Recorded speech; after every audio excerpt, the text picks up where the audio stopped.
السلام علیکم ورحمۃ اللہ وبرکاتہ۔ الحمد للہ رب العالمین والصلاة والسلام علی سید الانبیاء والمرسلین، اما بعد۔ ملتقى زائد بن محمد العائلی کی جانب سے اور اس کی کمیٹی کی جانب سے سب سے پہلے میں شیخ قاری شعیب صاحب کا اور تمام حاضرین کا خوش آمدید کہتا ہوں۔ الحمدللہ آج کی شام ایک بہت ہی اہم عنوان پر شیخ قاری شعیب صاحب آپ تمام لوگوں کے سامنے اپنی اہم تقریر پیش کریں گے۔ دنیا کے موجودہ حالات کو پیش نظر رکھتے ہوئے جس مرض اور بیماری میں آج کی دنیا مبتلا ہے، اس کا جو علاج اللہ کے رسول حضرت محمد مصطفیٰ صلی اللہ علیہ وسلم نے بتائی ہے، اسی کو پیش نظر رکھ کر آج کا عنوان رکھا گیا ہے رسول اکرم صلی اللہ علیہ وسلم کی قیمتی نصیحتیں۔ میں بغیر کسی تمہید کے جناب شیخ قاری شعیب صاحب سے درخواست کرتا ہوں کہ اس عنوان پر ہم تمام بھائیوں کے سامنے اپنی تقریر پیش کریں۔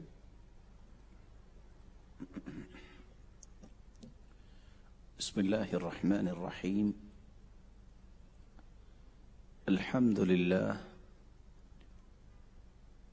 الذي بيده مقاليد الفرج، له الحمد وله الشكر عدد ما سار سائر فوق الأراضين ودرج، والصلاة والسلام على المبعوث بأقوم دين وأعظم منهج، صلوات ربي وسلامه عليه وعلى آله وأصحابه السرج، ومن سار على دربهم وفي هديهم ولج، أما بعد، فأعوذ بالله من الشيطان الرجيم. لقد من الله على المؤمنين إذ بعث فيهم رسولا من أنفسهم يتلو عليهم آياته ويزكيهم ويعلمهم الكتاب والحكمة وإن كانوا من قبل لفي ضلال مبين۔ لائق ست تکریم سامعین مکرم، اللہ رب العزت ہم سب کے خالق و مالک ہیں۔ مالک الملک نے مخلوق کی رشد و ہدایت کے لیے انبیاء اور رسل کا ایک تسلسل قائم فرمایا۔ اس تسلسل کی آخری کڑی محمد الرسول اللہ صلی اللہ علیہ وسلم تھے۔ اللہ تعالیٰ نے آخری پیغمبر محمد الرسول اللہ صلی اللہ علیہ وسلم پر اس کی امت کی رشد و ہدایت کے لیے قرآن مجید کو نازل کیا۔ قرآن مجید اس حقیقت کو بیان کرتا ہے، وَإِن تَعُدُّوا نِعْمَةَ اللَّهِ لَا تُحْصُوهَا، اللہ تعالیٰ کی اگر نعمتوں کا شمار کرنا چاہیں تو ہم شمار نہیں کر سکتے، لیکن نعمتوں میں تین ایسی نعمتیں جن کو نعمت سمجھا جائے اور اپنی زندگی کی سب سے بڑی سعادت سمجھا جائے، ایک اسلام کی نعمت، ایک قرآن کی نعمت اور ایک صاحب قرآن کی نعمت، جو ان تین نعمتوں کی روشنی میں اپنی زندگی کے لیل و نہار کو ترتیب دیتا ہے، اللہ تعالیٰ اس کو بھی کائنات کے لیے نعمت بنا دیتے۔ آج کی ہماری گفتگو کا محور تیسری نعمت ہے، وہ ہستی جس کو اللہ رب العزت نے پوری کائنات کا سرتاج بنایا ہے، جس کو پوری کائنات کے لیے نعمت بنا کے بھیجا ہے، رحمت بنا کے بھیجا ہے۔ اللہ رب العزت نے اس مبارک ہستی کو میرے اور آپ کے لیے کس طرح آئیڈیل بنایا ہے۔ آج کی ہماری گفتگو ان 3 نکات پر ہوگی کہ میں اور آپ رسول اللہ صلی اللہ علیہ وسلم کے بارے میں کیا جانتے ہیں۔ دوسرا نقطہ، بینگ اے مسلم، میری اور آپ کی زندگی میں سب سے بڑی خواہش رسول اللہ صلی اللہ علیہ وسلم کی محبت اور اس کا حصول ہے۔ یہ محبت مجھے اور آپ کو کیسے مل سکتی ہے؟ اور تیسرا اور آخری نقطہ، رسول اللہ صلی اللہ علیہ وسلم نے میری اور آپ کی زندگی کو بارونق بنانے کے لیے کون سی سنہری نصیحتیں چھوڑی ہیں۔ اللہ رب العزت ان نصیحتوں کو اپنی زندگی میں اتارنے کی توفیق عطا فرمائے۔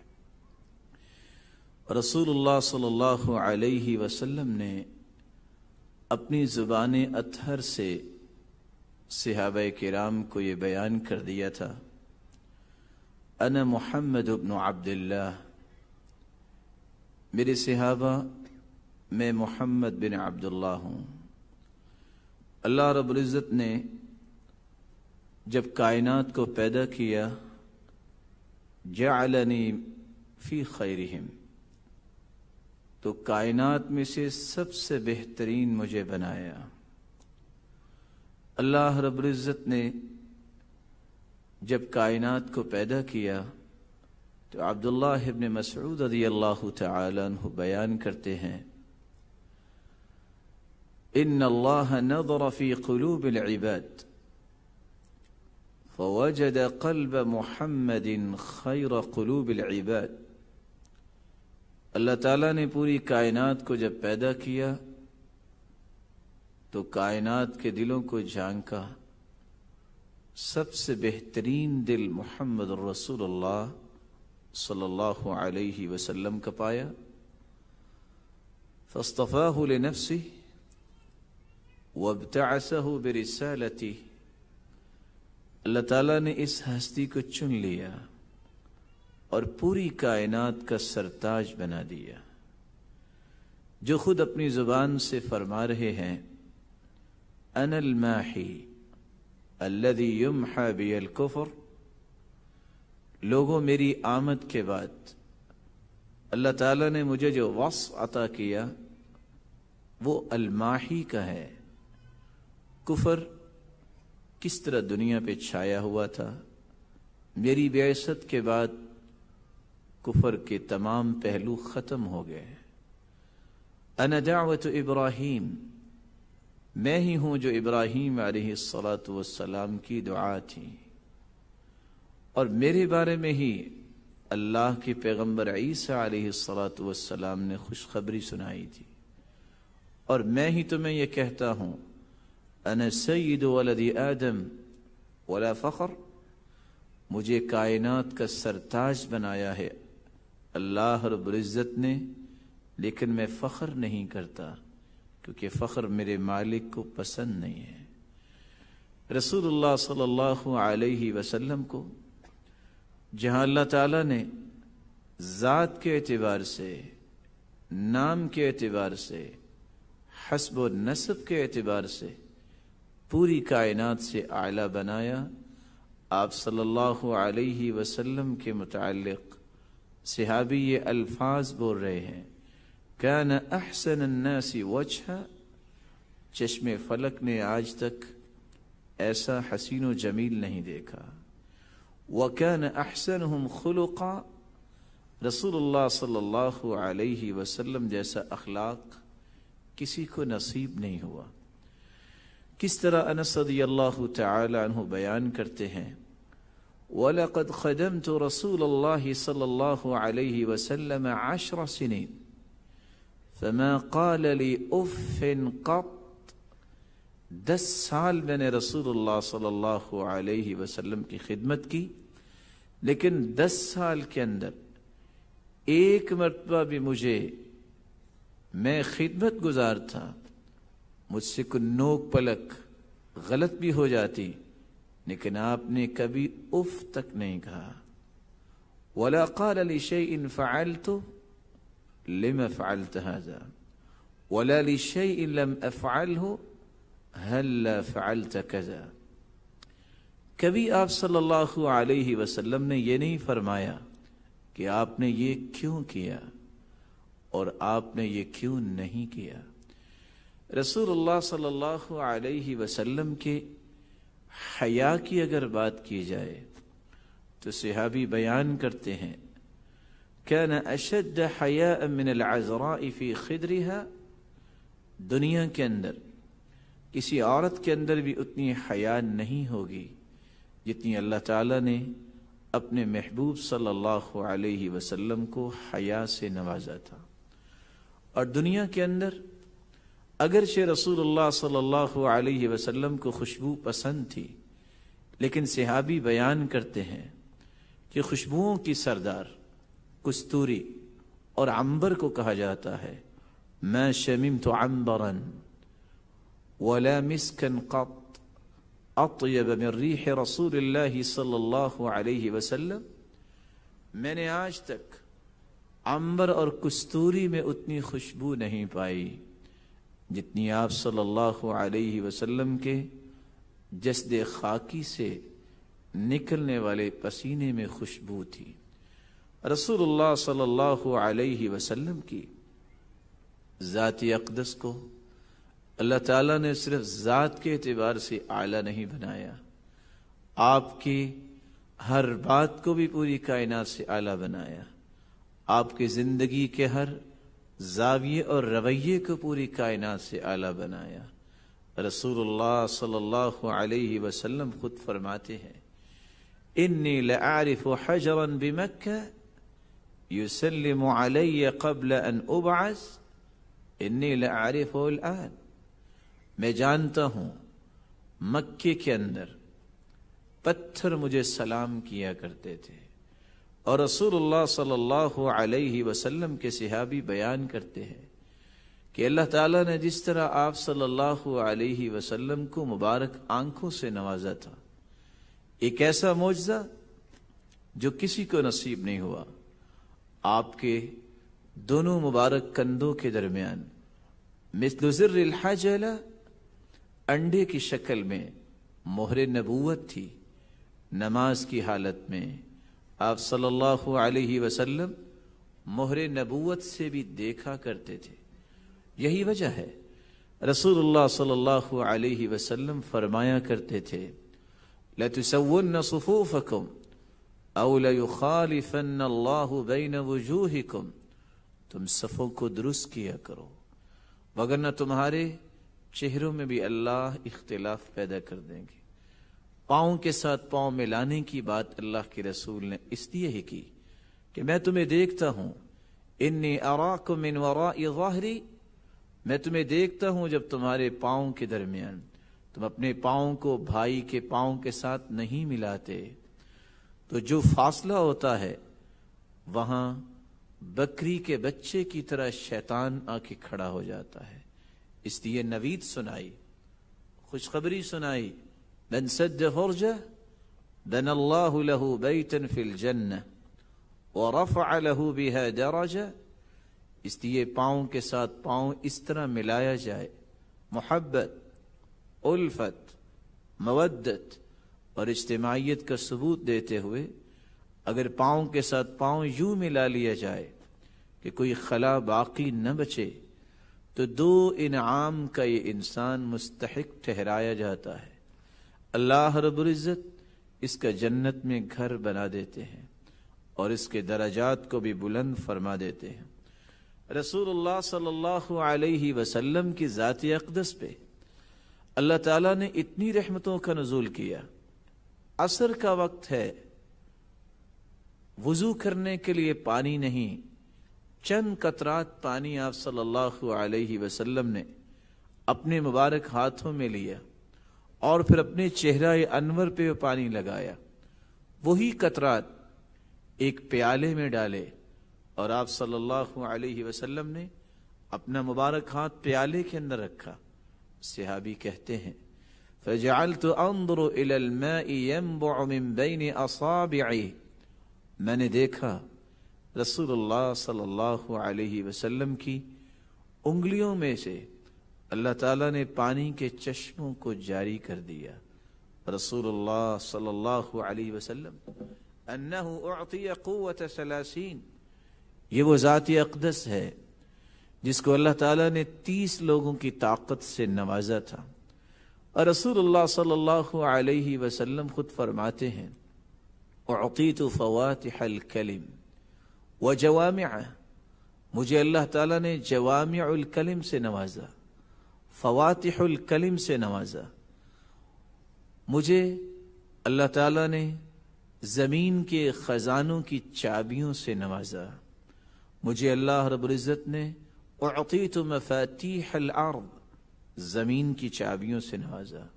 اعطیت خمسا لم یعطہن احد قبلی، مجھے 5 ایسی چیزوں سے نوازا جو مجھ سے پہلے کسی پیغمبر کو عطا نہیں کی گئی۔ نصرت بالرعب مسیرۃ شہر، دشمن 1 مہینے کی مسافت پہ ہوتا ہے اور اس کے دل میں میرا رعب داخل ہو جاتا ہے۔ وجعلت لی الارض مسجدا وطہورا، میرے لیے زمین کو اللہ تعالیٰ نے مسجد بنا دیا، پاکیزہ بنا دیا۔ فأیما رجل من امتی ادرکتہ الصلاة فلیصلی، میری امت میں سے جس شخص کو جہاں بھی نماز کا وقت ہو جائے اسے چاہیے کہ وہ نماز ادا کر لے۔ وأحلت لی المغانم، میرے لیے غنیمتوں کو حلال کیا گیا۔ وأعطیت الشفاعہ، اللہ تعالیٰ نے مجھے جس کمال سے نوازا، قیامت کے دن ساری کائنات پریشان ہوگی، کوئی پیغمبر بھی سفارش کرنے کے لیے تیار نہیں ہوگا، پوری کائنات اس پریشانی کے عالم میں میرے پاس آئے گی اور میں اللہ سے سفارش کروں گا، میں اللہ کے عرش کے نیچے سجدہ ریز ہو جاؤں گا۔ اللہ کی طرف سے آواز آئے گی یا محمد صلی اللہ علیہ وسلم ارفع رأسک وسل تعطى واشفع تشفع، اپنے سر مبارک کو اٹھائیے، سفارش کیجئے، آپ کی سفارش کو قبول کیا جائے گا، طلب کیجئے، آپ کو عطا کیا جائے گا۔ اس وقت پھر کائنات کا حساب و کتاب شروع ہوگا۔ رسول اللہ صلی اللہ علیہ وسلم نے فرمایا بیدی لواء الحمد، قیامت کے دن میرے ہاتھ میں تعریف کا جھنڈا ہوگا۔ ولا فخر، اور میں اس بات پہ بھی فخر نہیں کرتا، وما من نبی یومئذ آدم فمن سواہ تحت لوائی، آدم علیہ السلام سے لے کر قیامت تک آنے والی انسانیت، آدمیت بشمول انبیاء میرے جھنڈے تلے ہوں گے۔ وَأَنَا أَوَّلُ شَافِعٍ وَأَوَّلُ مُشَفَّعٍ وَلَا فَخْرٍ، سب سے پہلے میں ہی اللہ کے سامنے سفارش کروں گا اور سب سے پہلے میری ہی سفارش کو قبول کیا جائے گا۔ وَأَنَا أَكْثَرُ الْأَنبِيَاءِ تَبَعًا، قیامت کے دن سب سے زیادہ میری امت ہی ہوگی۔ وَأَنَا فَرَطُكُمْ عَلَى الْحَوْضِ، میں سب سے پہلے حوض کوثر پہ آؤں گا۔ وَأُعْطِيتُ الْكَوْثَرَ، مجھے ہی اللہ تعالیٰ نے حوض کوثر سے نوازا ہے جو کسی کے نصیب میں نہیں ہو سکا۔ جو بھی وہاں آئے گا میں اس کو حوض کوثر کے جام پلاؤں گا۔ فَمَنْ وَرَدَ شَرِبَ وَمَنْ شَرِبَ لَمْ يَظْمَ أَبَدًا، جو بھی آئے گا میں اسے پلاؤں گا اور جو وہاں سے پی لے گا اس کو پھر بقیہ زندگی پیاس نہیں لگے گی۔ رسول اللہ صلی اللہ علیہ وسلم نے یہاں تک فرمایا انا اول من یأخذ بحلقۃ باب الجنہ، سب سے پہلے جنت کے دروازے تک میں ہی پہنچوں گا۔ اور رسول اللہ صلی اللہ علیہ وسلم نے فرمایا وَأَنَا أَوَّلُ مَنْ يَقْرَعُ بَابَ الْجَنَّةِ، سب سے پہلے جنت کا دروازہ میں ہی کھٹکھٹاؤں گا. وَأَنَا أَوَّلُ مَنْ يَشْفَعُ فِي الْجَنَّةِ، اور سب سے پہلے میں ہی جنت میں جاؤں گا اور جنت میں جانے کی سفارش کروں گا. اللہ رب العزت اس پیغمبر کی سفارش کے ہمیں بھی مستحق بنائے اور قیامت کے دن جنت میں اسی پیغمبر کے ساتھ ہمیں جمع فرمائے. رسول اللہ صلی اللہ علیہ وسلم کے اس مختصر سے تعارف کے بعد آئیے دوسرے نقطے کی طرف. ایک مسلمان کو اپنی محبت کا اظہار کرنے کے لیے کن باتوں کو اپنی زندگی میں اختیار کرنا ہے، کون سے حقوق ہیں جن کو ادا کرنا ہے تاکہ اس کی محبت سچی ثابت ہو. سب سے پہلی نشانی انسان کی محبت کی، مسلمان اور مومن کی محبت کی، وہ یہ ہے کہ وہ رسول اللہ صلی اللہ علیہ وسلم پر ایمان لائے، اس کی لائی ہوئی شریعت کی تصدیق کرے اور اس بات کو زبان سے بیان کرے کہ سب سے بڑی سچائی وہ ہے جو رسول اللہ صلی اللہ علیہ وسلم نے بیان کر دی. سب سے بڑی صداقت وہ ہے جو رسول اللہ صلی اللہ علیہ وسلم نے دنیا کو بتا دی. اور یہ پہلا حق ہے رسول اللہ صلی اللہ علیہ وسلم کا اس کی امت پر.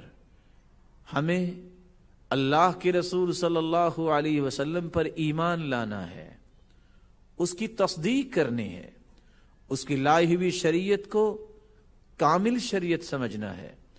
اور اسی بات کو قرآن مجید میں اللہ رب العزت کچھ یوں بیان کرتے ہیں فَآمِنُوا بِاللَّهِ وَرَسُولِهِ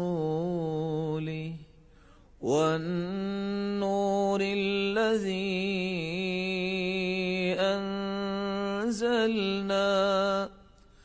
وَاللَّهُ بِمَا تَعْمَلُونَ خَبِيرٌ.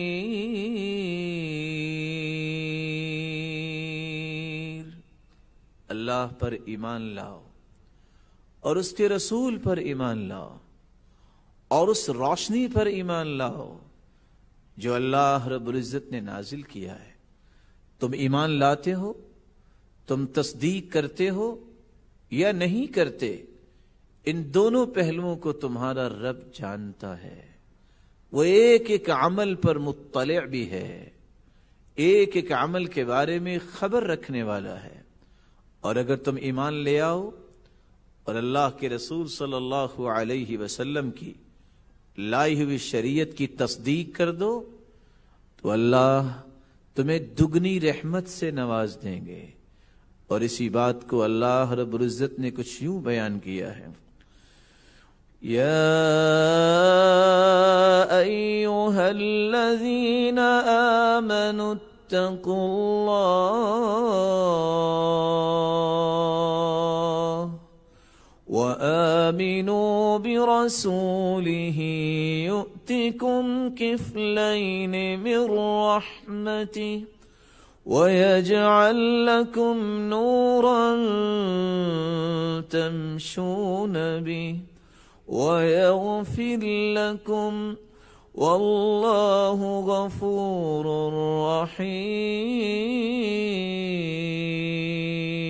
رحيم. اے ایمان والو، اللہ سے ڈر جاؤ اور اللہ کے رسول پر ایمان لاؤ.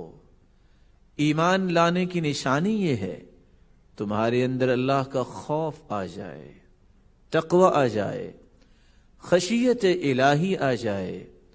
نتیجہ کیا نکلے گا؟ یؤتکم کفلین من رحمتی، اللہ تمہیں دگنی رحمت سے نواز دیں گے. وَيَجْعَلْ لَكُمْ نُورًا تَمْشُونَ بِهِ وَيَغْفِرْ لَكُمْ. اس ایمان کے نتیجے میں جہاں اللہ رب العزت تمہیں دگنی رحمت سے نوازیں گے، تمہاری زندگی کے گناہوں کو معاف کر دیں گے اور تمہارے لیے ایسی روشنیوں کا بندوبست کریں گے تمہارے اقوال میں، تمہارے اعمال میں اور تمہاری زندگی کے ہر پہلو میں اللہ رب العزت روشنی کا بندوبست کریں گے۔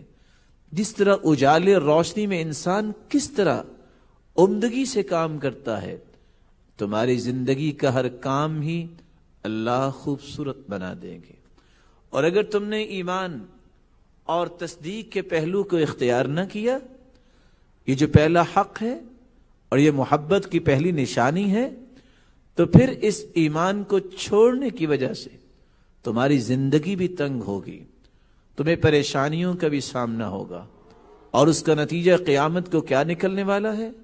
خود اللہ رب العزت اس نتیجے کے متعلق مخلوق کو خبردار کر رہے ہیں۔ وَمَن لَّمْ يُؤْمِن بِاللَّهِ وَرَسُولِهِ فَإِنَّا أَعْتَدْنَا لِلْكَافِرِينَ سَعِيرًا۔ جو اللہ اور اس کے رسول پر ایمان نہیں لاتا، تصدیق نہیں کرتا، اس نے تو گویا اللہ اور اس کے رسول کے ساتھ کفر کیا۔ یہ کفر دہکتی ہوئی آگ کا سبب بن جائے گا۔ اللہ رب العزت ہم سب کو قیامت کی ہولناکیوں سے محفوظ فرمائے۔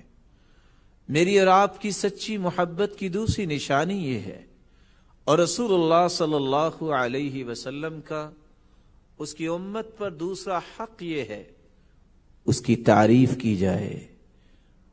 وہ ہستی جو بے مثال ہے، اس کی تعریف کرنا یہ میری اور آپ کی زبان کی سعادت ہے، یہ قلم اور اس کاغذ کی سعادت ہے جس قلم کے ساتھ اس ہستی کے تذکرے لکھے جائیں، جس کاغذ پہ اس ہستی کے تذکرے لکھے جائیں۔ یہ میرے اور آپ کے لیے سعادت اور شرف ہے کہ ہم اس کی تعریف کریں، اور اس کی تعریف کا اگر باب کھولا جائے تو راتیں گزر جاتی ہیں لیکن اس کی تعریف مکمل نہیں ہوتی۔ رسول اللہ صلی اللہ علیہ وسلم کی اس سے بڑی تعریف کیا ہے؟ رسول اللہ صلی اللہ علیہ وسلم کو افضل الرسل، افضل البشر، خاتم النبیین اللہ رب العزت نے بنا کے بھیجا۔ قیامت کے دن پوری کائنات بشمول انبیاء، رسول اللہ صلی اللہ علیہ وسلم فرماتے ہیں کنتو امام النبیین وخطیبہم ولا فخر۔ میں صرف دنیا میں ہی پوری کائنات سے اعلیٰ نہیں، مجھے اللہ نے قیامت کے دن بھی پوری کائنات کا امام بنایا ہے، خطیب بنایا ہے۔ میں ہی اللہ رب العزت سے گزارش کروں گا، تبھی جا کے دنیا کی ہولناکیوں کو اللہ رب العزت یوں ختم کریں گے کہ لوگوں کا حساب و کتاب شروع ہوگا۔ میری اور آپ کی سچی محبت کی تیسری علامت یہ ہے، اور رسول اللہ صلی اللہ علیہ وسلم کا ہم پر تیسرا حق یہ ہے کہ اس کا احترام کیا جائے، اس ہستی کی توقیر کی جائے، اس ہستی کی عزت کی جائے۔ ایک وہ عزت تھی جو آپ صلی اللہ علیہ وسلم کی زندگی میں صحابہ کیا کرتے۔ آج میں اور آپ کیسے عزت کر سکتے ہیں؟ زندگی کے کسی بھی مرحلے میں اگر اللہ کے رسول کا فرمان سامنے آ جائے، صحیح حدیث سامنے آ جائے، کسی مومن کے لیے جائز نہیں کہ پھر اس فرمان سے اعراض کرے۔ اللہ رب العزت اس لیے قرآن مجید میں فرماتے ہیں لِتُؤْمِنُوا بِاللَّهِ وَرَسُولِهِ وَتُعَزِّرُوهُ وَتُوَقِّرُوهُ وَتُسَبِّحُوهُ بُكْرَةً وَأَصِيلًا۔ تم اللہ پر ایمان لاؤ اور اس کے رسول پر ایمان لاؤ، اس کی عزت اور توقیر کرو، اللہ کی حمد اور تعریف بیان کرو۔ اور عزت یہ ہے میری زندگی میں جب بھی کوئی مسئلہ پیش آ جائے، میری جتنی بھی رائے میں قوت ہو، میرے جتنے بھی تجربات عمدہ ہوں، میں کسی بڑے سے بڑے انسان کی بات کو بھی کوٹ کر رہا ہوں، جب اللہ کے رسول کا فرمان آ جائے تو میں زندگی کے تمام پہلوؤں کو خیر آباد کہہ دوں کہ بس اس سے آگے میں نہیں جا سکتا، یہ میری انتہا ہے۔ اللہ کے رسول صلی اللہ علیہ وسلم کی بات پر میں اپنی بات کو بلند نہیں کر سکتا۔ اور اسی بات کو اللہ رب العزت نے کچھ یوں سمجھایا، یا ایھا الذین آمنوا لا تقدموا بین یدی اللہ ورسولہ واتقوا اللہ ان اللہ سمیع علیم۔ یا ایھا الذین آمنوا لا ترفعوا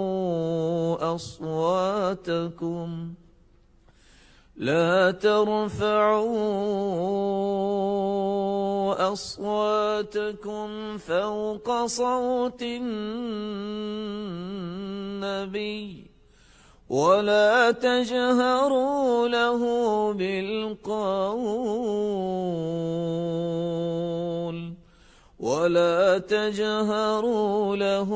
بالقول كجهر بعضكم لبعض أن تحبط أعمالكم وأنتم لا تشعرون۔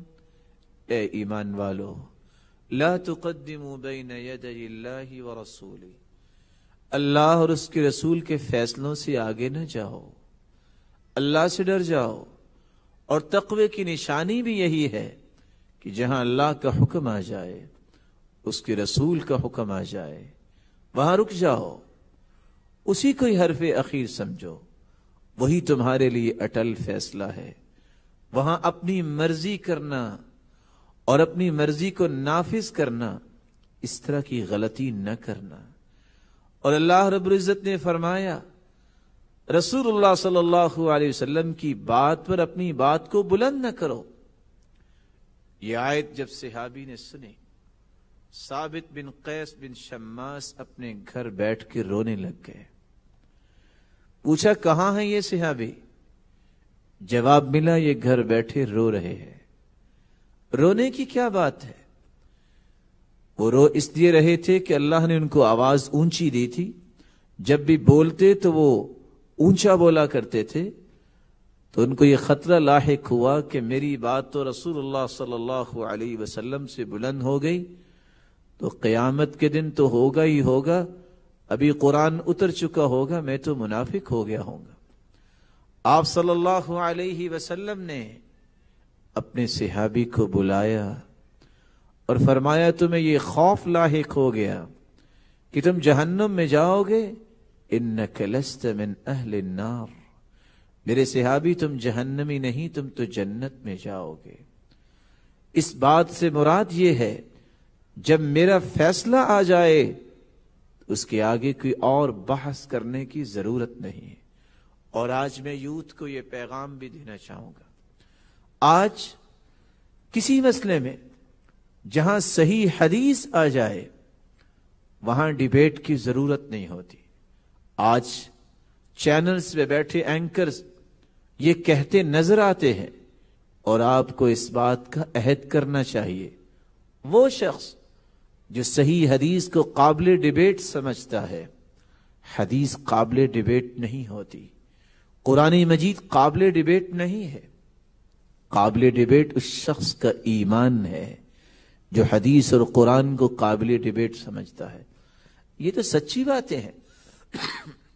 ڈیبیٹ وہاں ہوتا ہے جس بات کی سمجھ نہ آئے، جس بات میں شک ہو، جس کے پہلوؤں کو اپنی مرضی سے انسان اجاگر کرنا چاہے، یہ اللہ کے سچے فیصلے ہیں، ان کو تو ماننا ہے، ان کو تو قبول کرنا ہے، ان کو تو زندگی میں اتارنا ہے۔ اس لیے اللہ رب العزت نے فرمایا وَمَا كَانَ لِمُؤْمِنٍ وَلَا مُؤْمِنَةٍ إِذَا قَضَى اللَّهُ وَرَسُولُهُ أَمْرًا أَن يَكُونَ لَهُمُ الْخِيَرَةُ مِنْ أَمْرِهِمْ وَمَن يَعْصِ اللَّهَ وَرَسُولَهُ فَقَدْ ضَلَّ ضَلَالًا مُبِينًا۔ کسی مومن مرد کے لیے جائز نہیں، کسی مومن عورت کے لیے جائز نہیں، جب اللہ کا فیصلہ قرآن کی شکل میں آ جائے، اس کے رسول کا فیصلہ حدیث کی شکل میں آ جائے، پھر وہ اپنی مرضی کرے۔ جو وہاں بھی من چاہی زندگی کو ہی لے کے چلنا چاہتا ہے، اس نے اللہ اور اس کے رسول کے فیصلے کو ٹھکرا دیا، نافرمانی کی، اور جو نافرمانی کا مرتکب ہوتا ہے فقد ضل ضلالا مبینا، اس سے بڑھ کر دنیا میں کوئی بھی گمراہ نہیں۔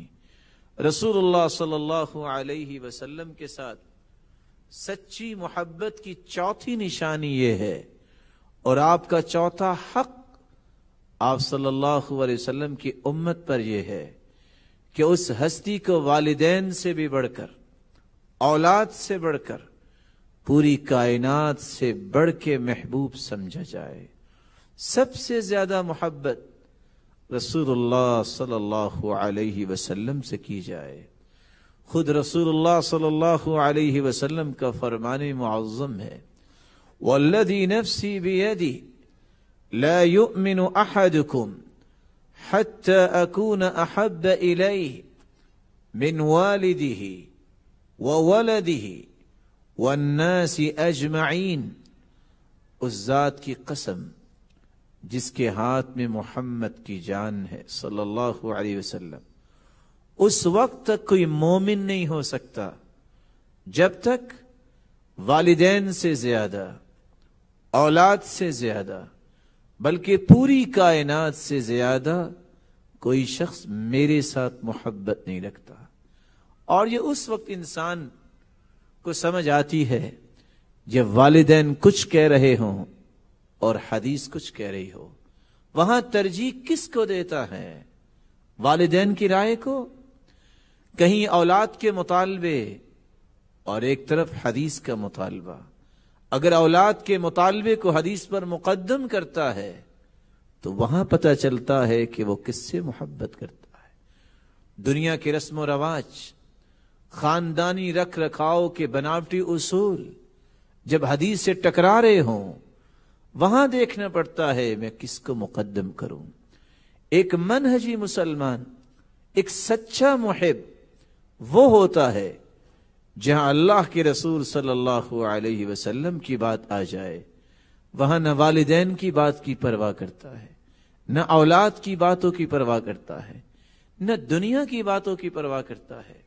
سوچئے، ماں سے بڑھ کے تو دنیا میں کوئی بھی عظیم ہستی نہیں جس کو اللہ تعالیٰ نے نعمت بنایا ہے۔